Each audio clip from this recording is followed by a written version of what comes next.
નમસ્કાર મિત્રો, આપણી મનોજગત ચેનલમાં તમારા બધાનું ફરીથી સ્વાગત છે. મિત્રો, આશા રાખું છું કે સિલેબસ વિશ્લેષણના પાર્ટ 1માં તમે યુનિટ 1થી યુનિટ 5 એ બધાને બરાબર સમજી ગયા હશો. હવે આજે આપણે શરૂ કરવા જઈ રહ્યા છીએ આ વિડીયોનો સૌથી મહત્ત્વનો પાર્ટ 2. આ ભાગમાં આપણે જીસેટ સાયકોલોજીના બાકીના 5 જે યુનિટ છે, એટલે કે યુનિટ 6થી લઈને યુનિટ 10ને આપણે એકદમ સરળ ભાષામાં સમજીશું. પરીક્ષામાં સ્કોર વધારવા માટે આ પાછળના 5 જે યુનિટ છે એ વધારે ગેમ ચેન્જર સાબિત થઈ શકે છે. તો ચાલો બિલકુલ સમય બગાડ્યા વગર શરૂ કરીએ આપણું યુનિટ 6. તો મિત્રો, આપણું યુનિટ 6 જે છે તેનું નામ છે ચિંતન, બુદ્ધિ અને સર્જનાત્મકતા, થિંકિંગ, ઇન્ટેલિજન્સ એન્ડ ક્રિએટિવિટી. મિત્રો, આ જે યુનિટ છે તે આપણા મગજની ઉચ્ચ માનસિક પ્રક્રિયાઓ એટલે કે હાયર કોગ્નેટિવ પ્રોસેસીસ સાથે જોડાયેલું છે. આપણે જોઈએ તો કોઈ એક માણસ જે સમસ્યા તેની સામે આવે છે તો ત્યારે તે કેવી રીતે વિચારે છે, તો એ થયું એનું ચિંતન. પછી પોતાની ક્ષમતાઓનો ઉપયોગ કરીને વાતાવરણ સાથે કેવી રીતે અનુકૂલન સાધે છે, તો તે બુદ્ધિ છે. અને સર્જનાત્મકતા એટલે કે કશુંક તદ્દન નવું કે અનોખું સર્જન કેવી રીતે કરે છે, તો તે સર્જનાત્મકતામાં આવશે, ક્રિએટિવિટી. તો આ ત્રણેય આ યુનિટનો કોર ભાગ છે. જીસેટની દ્રષ્ટિએ આ યુનિટ એટલા માટે ફેવરેટ છે કારણ કે આમાં ફેક્ચ્યુઅલ ડેટા અને વૈજ્ઞાનિકોના નામ બહુ વધારે આવે છે. આપણે આપણી આ જે હેન્ડરાઇટિંગ નોટ્સ છે એમાં આખા યુનિટને મુખ્ય 3 ભાગમાં વહેંચીને રજૂ કરવામાં આવ્યું છે. તો ચાલો આ નોટ્સના આધારે આપણે આ ત્રણેય ભાગને બરાબર સમજી લઈએ. તો એમાં પહેલો ભાગ છે ચિંતન પ્રક્રિયા અને વૈચારિક પરિપ્રેક્ષ્ય, થોટ પ્રોસેસ જેને આપણે કહેવાય. તો માહિતી આપણી પાસે આવી ગયા પછી આપણું મગજ તેના પર ચિંતન શરૂ કરે છે. તો ચિંતનના અભિગમો આપણે જોઈએ તો ચિંતનને સમજવા માટે મનોવિજ્ઞાનમાં અલગ અલગ દૃષ્ટિકોણ આપેલા છે, જેમાં સાહચર્યવાદ, પછી ગેસ્ટાલ્ટ અને ઇન્ફોર્મેશન પ્રોસેસિંગ મોડેલ આ એના મુખ્ય ભાગ છે.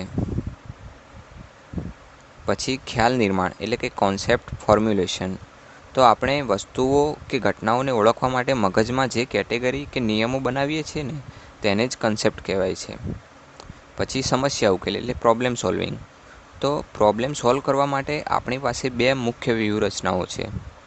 એક છે આલ્ગોરિધમ અને બીજું છે હ્યુરિસ્ટિક મેથડ. તો આલ્ગોરિધમમાં જોઈએ તો સ્ટેપ બાય સ્ટેપ પદ્ધતિ કહેવાય, જેમાં સમય લાગે છે પણ સાચો જવાબ મળે છે. અને હ્યુરિસ્ટિકમાં માનસિક શોર્ટકટ તેને કહેવાય છે, રૂલ્સ ઓફ થમ્સ. તો જેમાં સમય બચે છે પણ જવાબ સાચો પડશે તેવી કોઈ ગેરંટી હોતી નથી. અને આપણે તેના અવરોધો જોઈએ તો બેરિયર્સ ઇન પ્રોબ્લેમ સોલ્વિંગ. તો આ મોસ્ટ ઇમ્પોર્ટન્ટ પોઈન્ટ છે. તો વિદ્યાર્થી મિત્રો, સમસ્યા ઉકેલતી વખતે 2 મોટા અવરોધો આવે છે જે પરીક્ષામાં વારંવાર પૂછાય છે. એક છે મેન્ટલ સેટ અને બીજું છે કાર્યાત્મક જડતા. તો મેન્ટલ સેટ એમાં કોઈ સમસ્યાને ઉકેલવા માટે માત્ર જૂની કે અગાઉ સફળ થયેલી પદ્ધતિ પર જ વળગી રહેવું, તો તે મેન્ટલ સેટ. અને ફંક્શનલ ફિક્સનેસ એટલે કે કાર્યાત્મક જડતા. તો કોઈ વસ્તુનો ઉપયોગ માત્ર તેના પરંપરાગત કાર્ય માટે જ વિચારવો અને કશુંક નવું વિચારવું જ નહીં, તો તે આવશે કાર્યાત્મક જડતામાં. પછી આપણે આગળ જોઈએ તો મેટાકોગ્નિશન.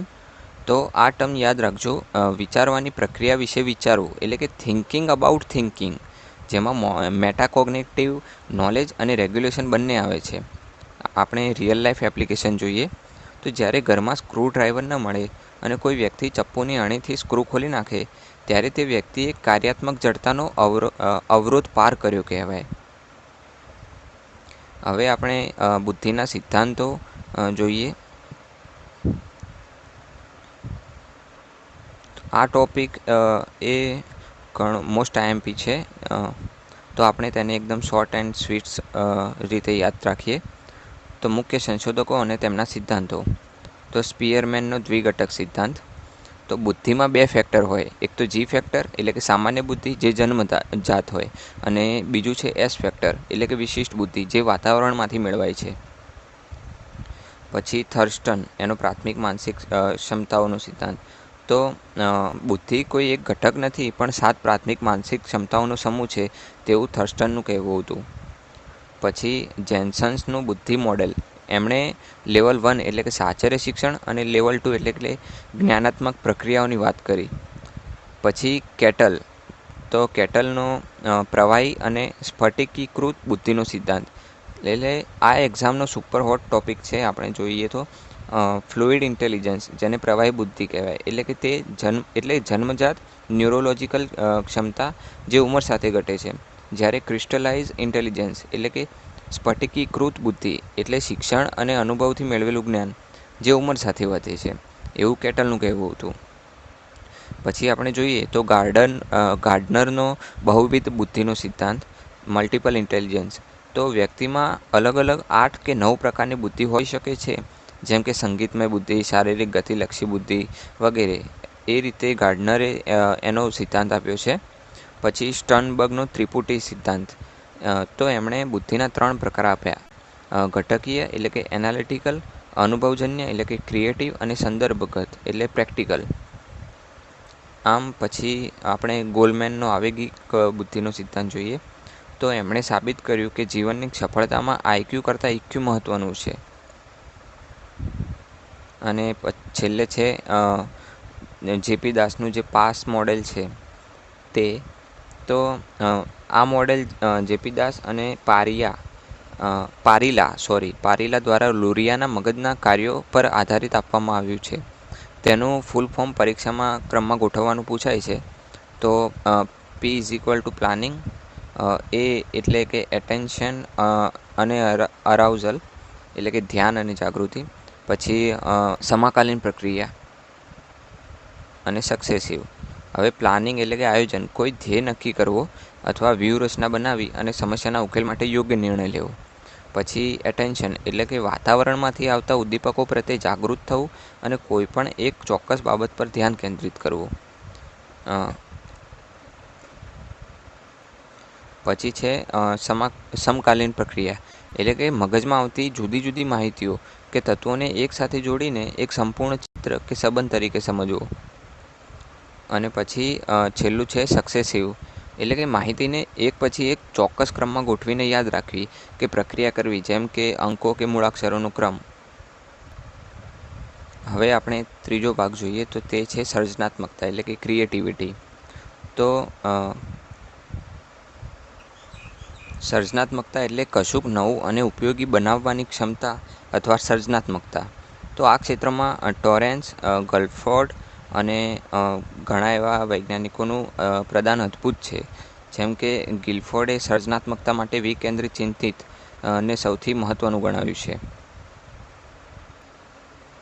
હવે આપણે જોઈએ કે અહીં થ્રેશોલ્ડ પૂર્વધારણા એટલે કે થ્રેશોલ્ડ હાઇપોથિસિસની વાત કરી છે. તો આ શું છે? તો કે આ નિયમ પરીક્ષામાં વારંવાર વિધાનવાળા પ્રશ્નોમાં આવે જ છે. તો આ પૂર્વધારણા મુજબ બુદ્ધિ અને સર્જનાત્મકતા વચ્ચે એક ચોક્કસ મર્યાદા સુધી જ હકારાત્મક સંબંધ હોય છે. એટલે કે સર્જનાત્મક થવા માટે સરેરાશ બુદ્ધિ આશરે 120 આઈક્યુ હોવી જોઈએ, બરાબર. પણ એકવાર એ થ્રેશોલ્ડ સીમા વટાવી દે છે પછી ઊંચો આઈક્યુ હોવા છતાં વ્યક્તિ વધુ સર્જનાત્મક હશે તેની કોઈ ગેરંટી નથી. એટલે 120 આઈક્યુ પછી આ બંને તત્વો એકબીજાથી સ્વતંત્ર થઈ જાય છે. તો મિત્રો, આ હતું આપણું મોસ્ટ ઇમ્પોર્ટન્ટ યુનિટ 6, ચિંતન, બુદ્ધિ અને સર્જનાત્મકતા. જો આખા યુનિટનો નિચોડ જોઈએ તો આપણે કેટલ અને સ્ટર્નબર્ગનો સિદ્ધાંત, દાસનું પાસ મોડેલ અને ગિલ્ફોર્ડનું ડાયવર્જન્ટ થિંકિંગ તેમજ થ્રેશોલ્ડ હાઇપોથિસિસને ખાસ પાક્કા કરવાના છે. અને પરીક્ષામાં આમાંથી એપ્લિકેશન અને ફેક્ટ બેઝ પ્રશ્નો પૂછાઈ શકે છે. તો હવે આવે છે આપણું યુનિટ 7, વ્યક્તિત્વ, પ્રેરણા, આવેગ, તણાવ અને સામનો કરવો. તો એમાં આપણું આ યુનિટ 7 છે એ સૌથી મહત્ત્વનું યુનિટ છે. એક માણસનું વ્યક્તિત્વ કેવું બને છે તે વ્યક્તિત્વમાં આવશે. પછી તે કાર્ય કરવા માટે કેવી રીતે પ્રેરાય છે તો તેને આપણે પ્રેરણા કહીશું. પછી સુખ, દુઃખ કે ભયનો અનુભવ કેવી રીતે કરે છે તો તે આવેગમાં આવશે. અને જીવનના પડકારો કે સ્ટ્રેસનો સામનો કઈ તકનીકોથી કરે છે તો તેને આપણે તણાવ વ્યવસ્થાપન કહીશું. પરીક્ષાની દ્રષ્ટિએ આ યુનિટ એટલા માટે મોસ્ટ ઇમ્પોર્ટન્ટ છે કારણ કે આમાંથી જોડકા જોડો એટલે કે મેચ ધ ફોલોઈંગ અને એપ્લિકેશન બેઝ પ્રશ્નો દર વખતે પૂછાય જ છે. આપણે આ સિલેબસમાં યુનિટને બહુ જ પદ્ધતિસર રીતે 3 મોટા ભાગમાં વહેંચવામાં આવ્યું છે. તો ચાલો આપણે એ સિલેબસને જોઈએ. તો પહેલું છે વ્યક્તિત્વના અભિગમો, પર્સનાલિટી થિયરીઝ. તો વ્યક્તિત્વ એ જૈવિક અને સામાજિક કે સાંસ્કૃતિક પરિબળોનું પરિણામ છે. પરીક્ષા માટે આમાંથી મુખ્ય વિચારધારાઓ યાદ રાખવાની છે.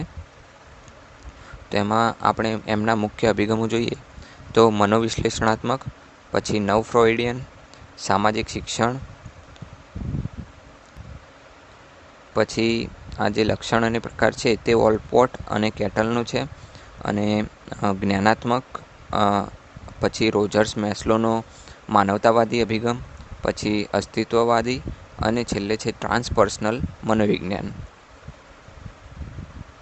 મોસ્ટ ઇમ્પોર્ટન્ટ અને અલ્ટરનેટિવ થિયરીઝ જોઈએ તો રોટરનો કંટ્રોલ ઓફ લોકસ, એટલે કે વ્યક્તિ માને છે કે તેના જીવનની ઘટનાઓ તેના પોતાના હાથમાં છે, એટલે કે ઇન્ટરનલ, કે નસીબના હાથમાં એટલે કે એક્સટર્નલ. તો આપણે રિયલ લાઈફ એપ્લિકેશન જોઈએ તો જો કોઈ વિદ્યાર્થી એવું વિચારે કે હું મહેનત કરીશ એટલે પાસ થઈ જઈશ તો તે તેનો લોકસ ઓફ કંટ્રોલ છે, લોકસ ઓફ કંટ્રોલ ઇન્ટરનલ છે, બરાબર. પણ જો એવું વિચારે કે નસીબ હશે તો પાસ થઈ જશે તો તે એક્સટર્નલમાં આવશે. પછી બીજું છે સેલિગમેનની સમજૂતીત્મક શૈલીઓ. તો આ છે એ આશાવાદ અને નિરાશાવાદ સમજવા માટે છે. પછી કોલબર્ગનો નૈતિક વિકાસનો સિદ્ધાંત. તો તે નૈતિકતાના 3 સ્તરો અને 6 તબક્કા છે તેમાં. હવે આપણે ભાગ 2 જોઈએ, પ્રેરણાના અભિગમો એટલે કે મોટિવેશન. તો કોઈપણ કાર્ય કરવા માટેની આંતરિક શક્તિ એટલે પ્રેરણા. તો મૂળભૂત ખ્યાલો જોઈએ તો એમાં જે મોટિવેશનલ સાયકલ છે આ ચક્રનો ક્રમ ખાસ યાદ રાખશો, કેમ કે તે પહેલું છે મૂળ વૃત્તિ એટલે કે ઇન્સ્ટિંક્ટ, બીજું એના પછી આવે જરૂરિયાત એટલે કે નીડ, પછી પ્રેરણા એટલે કે ડ્રાઈવ, અને પછી ઉત્તેજના એટલે કે અરાઉઝલ, અને પછી પ્રોત્સાહન, બરાબર. પછી વિશિષ્ટ પ્રેરણાઓની વાત કરી છે. તો વિશિષ્ટ પ્રેરણાઓ, તો આમાંથી બહુ પ્રશ્નો આવે છે. શોધખોળ, પેલું છે શોધખોળ વર્તન અને જિજ્ઞાસા એટલે કે ક્યુરિયોસિટી. પછી ઝુકરમેનનું સેન્સેશન સિંકિંગ સિદ્ધાંત. પછી મેકલેન્ડની જે થિયરી ઓફ નીડ્સ છે એ સિદ્ધાંત આધારિત પ્રેરણાઓ જેવી કે સિદ્ધિ પ્રેરણા, પછી આપણે જોડાણ પ્રેરણા અને સત્તાની પ્રેરણા. આ સાથે જ આત્મનિયમન એટલે કે સેલ્ફ રેગ્યુલેશન અને કાર્યમાં તલ્લીન થઈ જવાની સ્થિતિ એટલે કે ફ્લો, એ વિશે પણ આપણે ભણવાનું છે. હવે આપણે ત્રીજો ભાગ જોઈએ તો આવેગ અને તણાવ વ્યવસ્થાપન, ઇમોશન એન્ડ સ્ટ્રેસ. તો આ ભાગ છે એ આખા યુનિટનો સ્કોરિંગ એરિયા છે. પહેલું આપણે જોઈએ આવેગના સિદ્ધાંતો. તો એમાં આવે છે જેમ્સ લેંગે થિયરી, કેનન બાર્ડ, પછી દ્વિઘટક સિદ્ધાંત જે છે તે, અને લેજારસનો જે આવેગ નિયમન નો છે સિદ્ધાંત તે,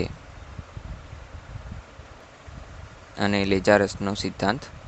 તો આપણે એક એક કરીને જોઈએ. પહેલું છે જેમ્સ લેંગે થિયરી. તો પહેલાં શારીરિક પ્રતિક્રિયા થાય છે, પછી આવેગ અનુભવાય છે. એટલે કે સિંહને જોઈ અને પહેલાં આપણે ભાગીએ છીએ અને પછી ભય લાગે છે. પછી બીજું છે કેનન બાર્ડ થિયરી. તો શારીરિક પ્રતિક્રિયા અને આવેગ બંને એક સાથે થાય છે એટલે દ્વિઘટક. અને ત્રીજું છે લેજારસ અને લિન્ડ્સલેની થિયરી. આપણે દ્વિઘટક સિદ્ધાંત બીજા નંબરમાં બોલી ગયા. કેનન બાર્ડનો જે સિદ્ધાંત છે તે શારીરિક પ્રતિક્રિયા અને આવેગ બંને એક સાથે થાય છે, અને આ જે દ્વિઘટક સિદ્ધાંત છે તે આવેગ માટે શારીરિક ઉત્તેજના પ્લસ જ્ઞાનાત્મક લેબલિંગ એટલે કે કોગ્નેટિવ લેબલ બંને જરૂરી છે તે દર્શાવે છે. તો તેને દ્વિઘટક સિદ્ધાંત કહેવાય. અને લેજારસ અને લિન્ડ્સલેની થિયરી એ પણ મહત્ત્વની છે. પછી આવેગ નિયમન એટલે કે ઇમોશન્સ રેગ્યુલેશન, પછી કોન્ફ્લિક્ટ એટલે કે સંઘર્ષો, એમના સ્ત્રોતો અને પ્રકારો જોવાના છે. તો અહીં સંઘર્ષોની વાત કરીએ તો લેવિન દ્વારા અપાયેલા સંઘર્ષના 4 પ્રકારો બરાબર મગજમાં ફિટ કરી લેજો કે એપ્રોચ એન્ડ એપ્રોચ એટલે કે અભિગમન, પછી એવોઇડન્સ, પછી એવોઇડન્સ અને ડાઉટ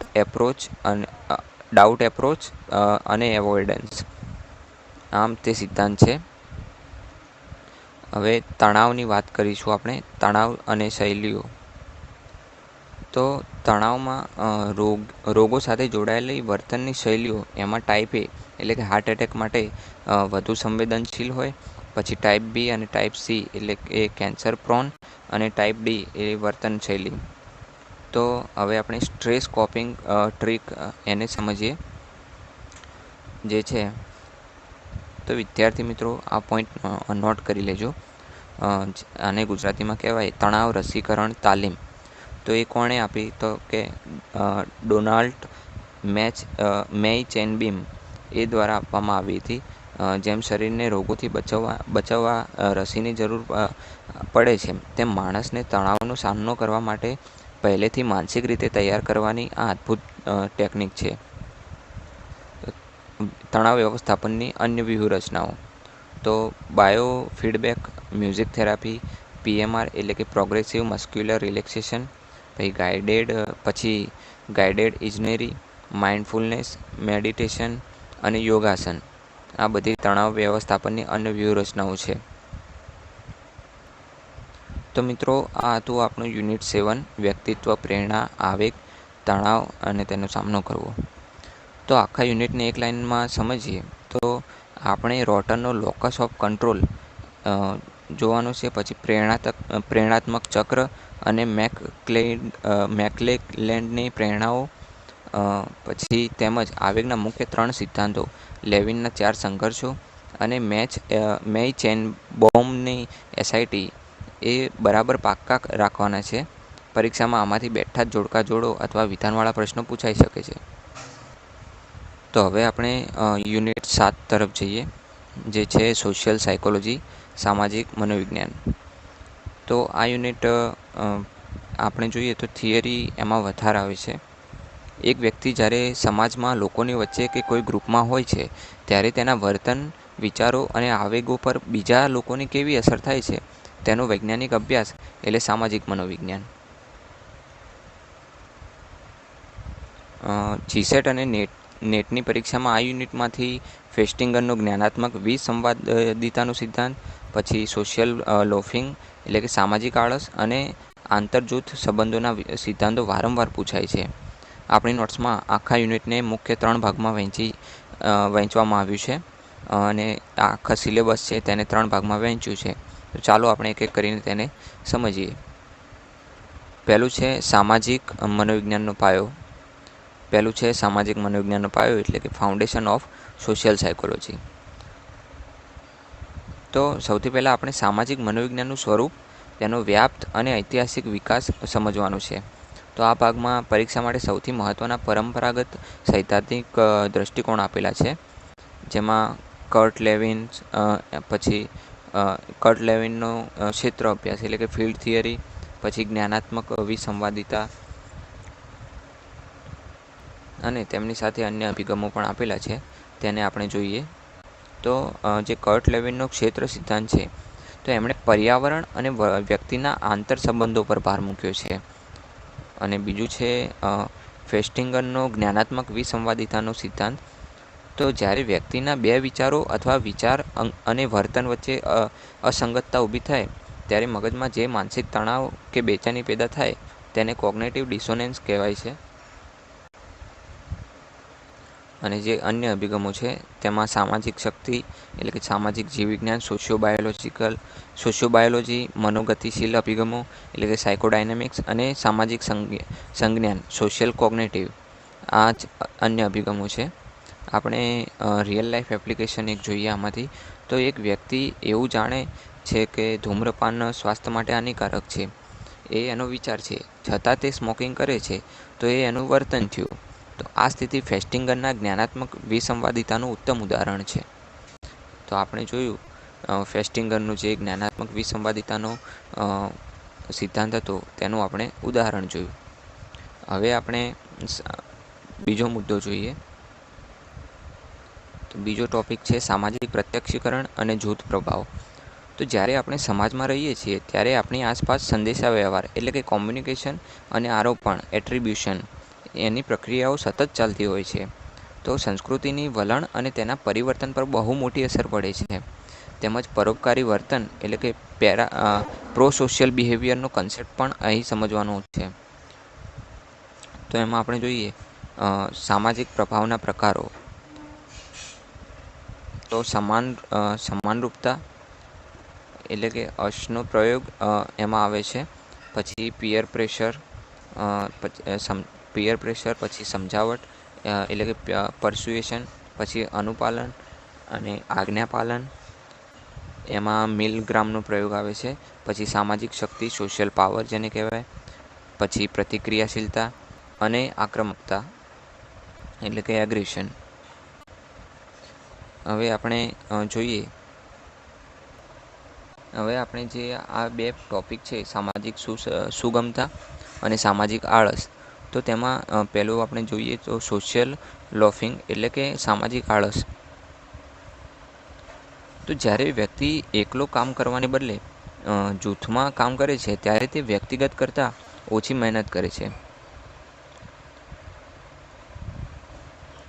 તો દાખલા તરીકે દોરડા ખેંચવાની રમતમાં ટીમમાં હોઈએ ત્યારે ઓછું જોર લગાવવું, તો તેને સામાજિક આળસમાં કહેવાય છે.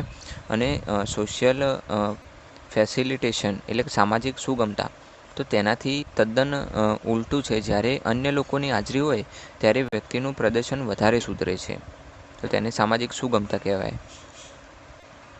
હવે આપણે ત્રીજો ટોપિક જોઈએ જૂથ ગતિશીલતા અને આંતરજૂથ સંબંધો, ગ્રુપ ડાયનેમિક્સ એન્ડ રિલેશન. તો આ ભાગમાં આપણે ગ્રુપ કેવી રીતે કામ કરે છે, નેતૃત્વ શૈલી એટલે કે લીડરશિપ સ્ટાઇલ અને તેની અસરકારકતા ભણવાની છે. આપણે જોઈએ તો અહીં સોશિયલ આઇડેન્ટિટી થિયરી અને અન્ય સિદ્ધાંતો આપેલા છે. સોશિયલ આઇડેન્ટિટી થિયરી છે તો તાજફેલનો મિનિમલ ગ્રુપ પ્રયોગ છે, જે દર્શાવે છે કે આપણે આપણા ગ્રુપને વધારે શ્રેષ્ઠ માનીએ છીએ. અને અન્ય સિદ્ધાંતો જે સાપેક્ષ વંચિતતા સિદ્ધાંત, રિલેટિવ ડેપ્રિવેશન, વાસ્તવિક સંઘર્ષ સિદ્ધાંત, હાઇડનના સંતુલન સિદ્ધાંતો, પછી એક્ટિવ સિદ્ધાંત અને સામાજિક વિનિમય સિદ્ધાંત, આ બધા અન્ય સિદ્ધાંતો છે. પછી આપણે જોઈએ તો એપ્લાઇડ સોશિયલ સાયકોલોજી. તો આજના સમયમાં સામાજિક મનોવિજ્ઞાનનો ઉપયોગ આરોગ્ય, પર્યાવરણ અને કાયદા ક્ષેત્રે થાય છે, જેમાં વ્યક્તિગત જથ્થા એટલે કે પર્સનલ સ્પેસ છે, પછી ભીડ એટલે કે ક્રાઉડિંગ અને પ્રાદેશિકતા ના માનવીય વર્તન પર થતા પ્રભાવનો અભ્યાસ કરવાનો હોય છે. તો મિત્રો આ હતું આપણું યુનિટ 8 સામાજિક મનોવિજ્ઞાન. જો આખા યુનિટનો નિચોડ સમજીએ તો આપણે ફેસ્ટિંગનો જ્ઞાનાત્મક વિસંવાદિતાનો સિદ્ધાંત, પછી સામાજિક આળસ અને રિંગલમેનનો ઇફેક્ટ, તેમજ સામાજિક ઓળખ સિદ્ધાંત અને એપ્લાઇડ સોશિયલ સાયકોલોજીના કન્સેપ્ટ બરાબર પાક્કા રાખવાના છે. પરીક્ષામાં આમાંથી એપ્લિકેશન બેઝ અને વિધાનવાળા પ્રશ્નો પૂછાઈ શકે છે. હવે આપણે આગળ વધીએ યુનિટ 9 તરફ. તો યુનિટ 9 છે હ્યુમન ડેવલપમેન્ટ એન્ડ ઇન્ટરવેન્શન, માનવ વિકાસ અને હસ્તક્ષેપ. તો મિત્રો આપણું જે આ યુનિટ 9 છે એ પરીક્ષાની દ્રષ્ટિએ એ પણ મહત્ત્વનું છે. આ યુનિટ મુખ્યત્વે બે મહત્ત્વના સ્તંભો પર આધારિત છે. પહેલું માણસના જન્મથી લઈને વૃદ્ધાવસ્થા સુધી તથા તેના વિકાસના વિવિધ સિદ્ધાંતો, અને બીજું માનસિક રોગો કે વિકૃતિઓના ઉપચાર માટે વપરાતી અદ્ભુત જે મનોરોગ ચિકિત્સાઓ એટલે કે વિવિધ થેરાપીસ છે તેનો અભ્યાસ કરવાનો છે. જીસેટ અને નેટની પરીક્ષામાં પિયાજેનો જ્ઞાનાત્મક વિકાસ, પછી એરિક્સનનો મનોસામાજિક વિકાસ અને ક્લિનિકલ સાયકોલોજીની વિવિધ કાઉન્સેલિંગ ટેકનિક્સ આમાંથી દર વખતે પૂછાઈ શકે છે. આપણે નોટ્સમાં આખા યુનિટને મુખ્ય આપણે 3 ભાગમાં વહેંચ્યું છે, જે આપણે 4 ભાગમાં વહેંચ્યું છે. તો હવે આપણે આગળ જોઈએ. તો પહેલું છે વિકાસાત્મક પ્રક્રિયાઓ. આપણે જોઈએ તો વિકાસાત્મક પ્રક્રિયાઓ અને સિદ્ધાંતો એ પહેલો મુદ્દો છે. વિકાસ એટલે એ આજીવન ચાલતી પ્રક્રિયા છે. આ પ્રક્રિયાને સમજવા માટે મનોવિજ્ઞાનમાં અલગ અલગ પાસાઓ અને સિદ્ધાંતો આપેલા હોય છે, જે આપણે જોઈશું. પરીક્ષા માટે પણ તે મોસ્ટ ઇમ્પોર્ટન્ટ છે. મનોવિશ્લેષણાત્મક પછી વર્તનવાદી અને જ્ઞાનાત્મક, આ તેના મુખ્ય વિકાસના સિદ્ધાંતો છે. તો પહેલો આપણે જોઈએ તો જ્ઞાનાત્મક સિદ્ધાંત છે જ્ઞાનાત્મક સિદ્ધાંત છે તો જીન પિયાજેનો આપેલો છે. એમણે વિકાસના મુખ્ય 4 તબક્કા આપ્યા છે: sensory motor, pre operational, concrete operational અને ફોર્મલ ઓપરેશનલ. તો આ વસ્તુ સ્થિરતા એટલે કે ઓબ્જેક્ટ પરમેનન્સ અને અહમ કેન્દ્રીપણું જેવા કન્સેપ્ટ ખાસ પૂછાય છે. પછી મનોસામાજિક વિકાસ, આમાં આપણે લખ્યું નથી પણ તે પણ આવે છે એરિક્સનનો સાયકોસોશિયલ ડેવલપમેન્ટ થિયરી. તો એમણે આખા જીવનકાળને 8 તબક્કામાં વહેંચ્યો છે, જેમાં દરેક તબક્કે એક માનસિક કટોકટી ક્રાઇસિસ જેને કહેવાય તે હોય છે, જેમ કે trust versus mistrust, identity versus role confusion. અને બીજા મુખ્ય સિદ્ધાંતો આપણે જોઈએ તો ફ્રોઇડનું મનોજાતીય વિકાસનો સિદ્ધાંત, પછી કોલબર્ગનો નૈતિક વિકાસ, બ્રેનરનો પરિસ્થિતિકીય તંત્ર સિદ્ધાંત અને વાઇગોસ્કીનો જે સામાજિક સાંસ્કૃતિક સિદ્ધાંત છે તેને પણ આપણે સમજવાનો છે. હવે આપણે આગળ જોઈએ તો મનોવિકૃતિશાસ્ત્ર અને તેનું વર્ગીકરણ એટલે કે સાયકોપેથોલોજી, જેમાં માનસિક રોગોનો અભ્યાસ એ મુખ્ય છે. તો માનસિક રોગોનો તેમાં આપણે ખ્યાલ જોવાનો છે. પછી માનસિક સ્થિતિની તપાસ એટલે મેન્ટલ સ્ટેટસ એક્ઝામિનેશન, તેને સમજવાનું છે. અને રોગોનું વર્ગીકરણ આપણે જાણીએ છીએ કે DSM અને ICD એ બંનેમાં મેન્ટલ ડિસઓર્ડર વિશેની માહિતી હોય છે, તેના સિમ્ટમ્સ ને બધું. તો તે વિશે આપણે જોવાનું છે. અને તેના મુખ્ય કારણો એટલે કે ડિસઓર્ડર કેમ થાય છે, પર્ટિક્યુલર ડિસઓર્ડર કેમ થાય છે તેનું મુખ્ય કારણ તો એ જોવાનું છે. તો વર્ગીકરણ પદ્ધતિઓ આપણે જોઈએ તો માનસિક રોગોનો નિદાન માટે વિશ્વભરમાં મુખ્ય 2 પ્રણાલીઓ વપરાય છે. DSM એટલે કે diagnostic and statistical manual of mental disorder, અને જે APA દ્વારા બહાર પડાય છે. અને ICD એટલે કે ઇન્ટરનેશનલ ક્લાસિફિકેશન ઓફ ડિસીઝ, જે WHO દ્વારા બહાર પાડવામાં આવે છે. પરીક્ષા માટે બંનેનો લેટેસ્ટ વર્ઝન એટલે DSM-5 TR અને ICD-11ના ફેરફારો યાદ રાખવાના છે. મુખ્ય વિકૃતિઓ આપણે જોઈએ તો તેમાં એન્ઝાયટી ડિસઓર્ડર એટલે કે ચિંતાની વિકૃતિ, પછી મૂડ વિકૃતિ એટલે કે મૂડ ડિસઓર્ડર, જેમ કે ડિપ્રેશન હોય, બાયપોલર હોય તો તે મૂડ ડિસઓર્ડરમાં આવે. પછી સ્કિઝોફ્રેનિયા જેને આપણે છિન્ન વિકૃતિ કહીએ છીએ. આમ પછી વ્યક્તિત્વની વિકૃતિઓ એટલે કે પર્સનાલિટી ડિસઓર્ડર અને ન્યુરો ડેવલપમેન્ટ ડિસઓર્ડર, જેમ કે ADHD અને ઓટિઝમ. તો આ બધી વિકૃતિઓ વિશે પણ આપણે માહિતી મેળવવાની છે. હવે આપણે સાયકોલોજીકલ ઇન્ટરવેન્શન એન્ડ થેરાપીસ જોઈએ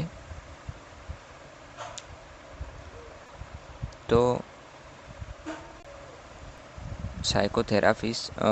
થેરાપીઝ તો તેમાં મુખ્ય ઉપચારની સૂચિઓ છે, જે મનોવિશ્લેષણ એટલે કે સાયકો એનાલિસિસ, પછી વ્યક્તિ કેન્દ્રિત ઉપચાર એટલે પર્સન સેન્ટર્ડ, અને ગેસ્ટાલ્ટ ઉપચાર, પછી અસ્તિત્વવાદી ઉપચાર. આમ પછી સ્વીકૃતિ અને પ્રતિબદ્ધતા ઉપચાર, એક્સેપ્ટન્સ કમિટમેન્ટ થેરાપી, અને વર્તન ઉપચાર, બિહેવિયર થેરાપી, REBT એટલે રેશનલ ઇમોટિવ બિહેવિયર થેરાપી, અને CBT એટલે કોગ્નેટિવ બિહેવિયર થેરાપી. એમાં આ જે CBT છે તે તો આપણે ગુજરાતીમાં કહેવાય છે કે તે બધી થેરાપીઓમાં એક જે વાંદરી પાનું આવે તેના જેવી છે, કેમ કે તે બધી જગ્યાએ ફિટ થઈ જાય છે. પછી MBCT એટલે કે માઇન્ડફુલનેસ બેઝ કોગ્નેટિવ થેરાપી. પછી આપણે જોઈએ તો પ્લે થેરાપીમાં રમત ઉપચાર, પછી હકારાત્મક મનોચિકિત્સા એટલે કે પોઝિટિવ સાયકોથેરાપી, ટ્રાન્ઝેક્શનલ એનાલિસિસ અને ડાયલેક્ટિક બિહેવિયર થેરાપી. આમ પછી આર્ટ થેરાપી આવે, પરફોર્મિંગ આર્ટ થેરાપી હોય, અને ફેમિલી થેરાપી. આમ વિવિધ પ્રકારના જે મનોવૈજ્ઞાનિક ઉપચાર પદ્ધતિઓ છે એને આપણે થેરાપીઓ છે તે બધી આપણે થેરાપીઓ શીખવવાની છે. આમ હવે આપણે ચોથો ભાગ જોઈએ, જે શૈક્ષણિક અને માર્ગદર્શન મનોવિજ્ઞાન છે. તો શિક્ષણમાં ઉપયોગ મનોવિજ્ઞાનનો તો શાળામાં પ્રેરણા અને શિક્ષણના સિદ્ધાંતોનો ઉપયોગ, પછી શૈક્ષણિક સિદ્ધિના પરિબળો, શિક્ષકની અસરકારકતા, આ બધો આપણે ઉપયોગ કરી શકીએ છીએ શિક્ષકની અસરકારકતા માપવા માટે, બરાબર. પછી શાળા માર્ગદર્શન અને કાઉન્સેલિંગ. તો શાળાઓમાં માર્ગદર્શન એટલે કે ગાઈડન્સ, જેની જરૂરિયાતો, સંસ્થાકીય માળખું અને તકનીકોનો અભ્યાસ કરવાનો છે. પછી કાઉન્સેલિંગ પ્રક્રિયા. તો કાઉન્સેલિંગમાં તેની પ્રક્રિયા, કૌશલ્યો અને તેની વિવિધ તકનીકો એનો આપણે અભ્યાસ કરવાનો છે. તો મિત્રો, આ હતું આપણું યુનિટ 9. તેને આપણે એક શોર્ટમાં જોઈએ તો આપણે પિયાજે અને એરિક્સનના વિકાસના તબક્કા, પછી DSM અને ICDનું વર્ગીકરણ, તેમજ એલિસની REBT, બેકની કોગ્નેટિવ થેરાપી અને રોજર્સની ક્લાયન્ટ સેન્ટર થેરાપી એ મુખ્ય સિદ્ધાંતો આપણે બરાબર પાક્કા રાખવાના છે.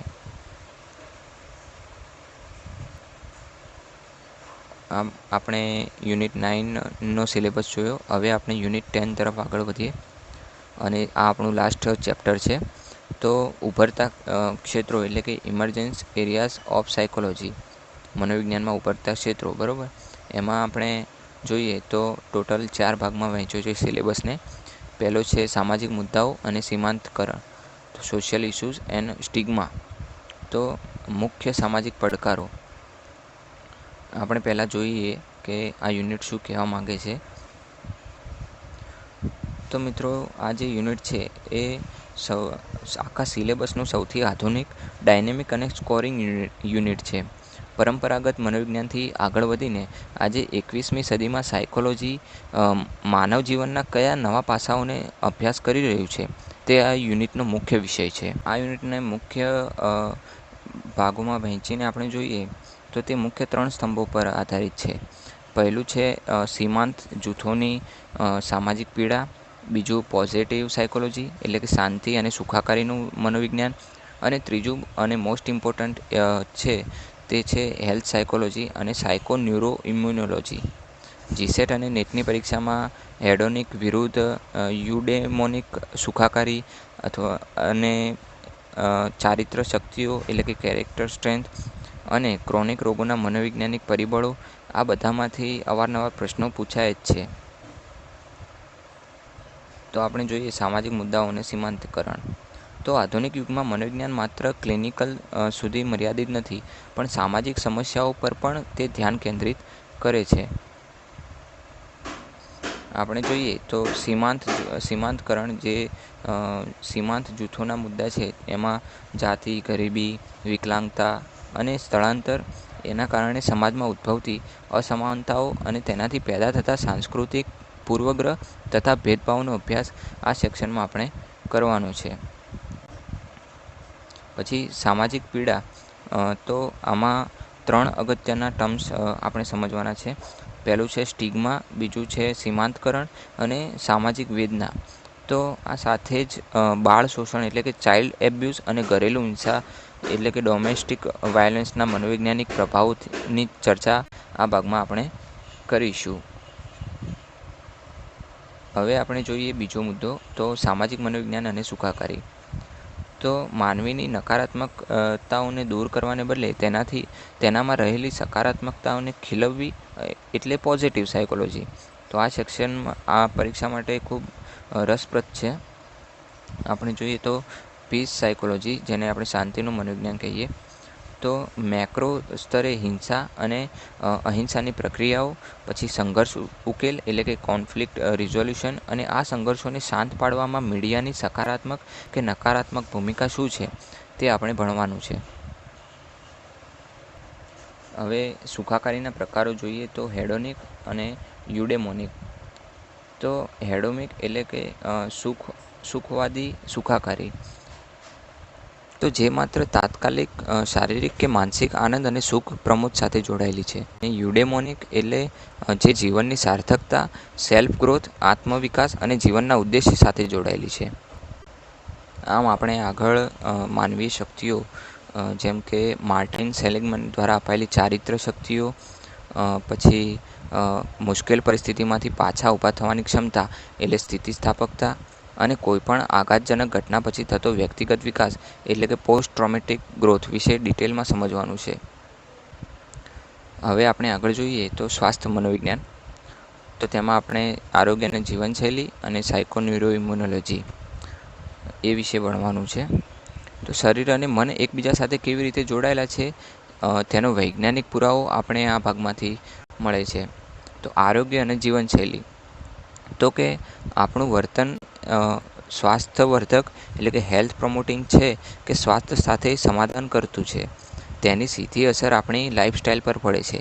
આ જ કારણે આજના સમયમાં ક્રોનિક રોગો જેવા કે ડાયાબિટીસ, હાઇપરટેન્શન એટલે કે હાઈ બ્લડ પ્રેશર અને કોરોનરી હાર્ટ ડિઝીઝ એટલે કે હાર્ટ એટેક જે કહેવાય તે એના પાછળના તણાવ અને ખોટી જીવનશૈલી જવાબદાર છે. અને આપણે જોઈએ સાયકોન્યુરો ઇમ્યુનોલોજી, તો આ ટર્મ્સ એક્ઝામમાં વારંવાર પૂછાય છે. તો આ વિજ્ઞાન આપણને સમજાવે છે કે આપણી માનસિક સ્થિતિ, સાયકોલોજી જે છે તે આપણું ચેતાતંત્ર એટલે કે ન્યુરોલોજી અને આપણી રોગપ્રતિકારક શક્તિ એટલે કે ઇમ્યુનોલોજી એ વચ્ચે શું કનેક્શન છે. તો સરળ શબ્દોમાં કહીએ તો જ્યારે વ્યક્તિ લાંબા સમય સુધી નકારાત્મક વિચારો અથવા તણાવમાં રહે છે ત્યારે તેની રોગપ્રતિકારક શક્તિ નબળી પડી જાય છે અને તે જલ્દી બીમાર પડે છે. તો મિત્રો આપણે આપણો લાસ્ટ મુદ્દો જોઈએ, મનોવિજ્ઞાન અને technology interface, psychology and technology. તો ડિજિટલ યુગ અને વર્તન, તો તેમાં આપણે ડિજિટલ લર્નિંગ વિશે જોઈશું, ડિજિટલ શિષ્ટાચાર અને સાયબર બુલિંગ, પછી સાયબર પોર્નોગ્રાફી તેનો આપણે અભ્યાસ કરવાનો રહેશે, એમાં એનો વપરાશ અને તેની અસરો, પછી ડિજિટલ વપરાશની પેરેન્ટલ મધ્યસ્થતા. બરાબર, તો આ બધા ટૉપિકો આપણે આપણા સિલેબસમાં આપેલા છે, તેનો આપણે એકદમ ડિટેલમાં અભ્યાસ કરવાનો છે. આમ આપણે 1 થી 10 યુનિટનો જે સિલેબસ છે તે આપણે જોયો છે. અને હા, યુનિટ 10નો જો આપણે થોડી જ લીટીઓમાં એનો કન્સેપ્ટ સમજીએ તો આપણે સીમાંતકરણ અને કલંકની વિભાવના, પછી એડોનિક વિરુદ્ધ યુડેમોનિક સુખાકારી અને રિઝિલિયન્સ, પછી તેમજ સાયકોન્યુરોઇમ્યુનોલોજીનો કોર કન્સેપ્ટ, એ બધું બરાબર આપણે યાદ રાખવાનું છે. તો વિદ્યાર્થી મિત્રો, આ તો આપણો જીસેટ અને યુજીસી નેટ સાયકોલોજીનો આખો સિલેબસ. આપણે યુનિટ 1 એ મનોવિજ્ઞાનના ઉદ્ભવથી શરૂ કરીને છેક યુનિટ 10 જે મનોવિજ્ઞાનના ઉભરતા ક્ષેત્રો છે તે સુધીના તમામ મહત્ત્વના ટૉપિક્સ આપણી આ હેન્ડરાઇટિંગ નોટ્સ જે બનાવી છે તેના દ્વારા આપણે સમજી લીધા છે. ઘણીવાર આ 10 યુનિટનો મોટો સિલેબસ જોઈને વિદ્યાર્થીઓ ગભરાઈ જાય છે, પણ યાદ રાખજો, જો તમારી પાસે સાચી દિશા અને સમજવાની સરળ રીત હોય ને તો ગમે તેવી અઘરી પરીક્ષા પણ એકદમ આસાન બની જાય છે. આપણે આ ચેનલ માત્ર એક સિલેબસ નથી સમજાવવાનો, પણ હવે પછીના ક્લાસમાં દરેક યુનિટના દરેક ટૉપિક્સ અને જૂના પેપર્સ પણ સોલ્વ કરવાના છીએ. તો જો તમે આ સિલેબસ સમજાવવાની મારી એક સ્ટાઇલ ગમી હોય, તો દરેક કન્સેપ્ટ મગજમાં બરાબર ફિટ થઈ ગયો હોય તો કમેન્ટ બોક્સમાં હમણાં જ લખો, આ વખતે યુજીસી નેટ પાક્કી. મિત્રો, આ વિડીયોને લાઈક કરજો, તમારા મિત્રો સાથે શેર કરજો અને મનોજગત ચેનલને હમણાં જ સબસ્ક્રાઈબ કરી લો, જેથી આવનાર લેક્ચર તમે મિસ ન કરો. તમારી પરીક્ષાની તૈયારી માટે મનોજગત તરફથી ઓલ ધ બેસ્ટ. વાંચતા રહો, આગળ વધતા રહો. મળીએ છીએ આગામી લેક્ચરમાં. Thank you. અને હા મિત્રો, તમારે જો આ નોટ્સ જોઈતી હોય, આ જે મેં લખી છે હેન્ડરાઇટિંગ નોટ્સ, મતલબ AI દ્વારા બનાવી છે, તે તમારે જોઈતી હોય તો હું PDF શેર કરી દઈશ. ડિસ્ક્રિપ્શનમાં તમે PDFની લિંક તમને મળી જશે, તમે તે ડાઉનલોડ કરી શકો છો. Thank you. આભાર તમારો.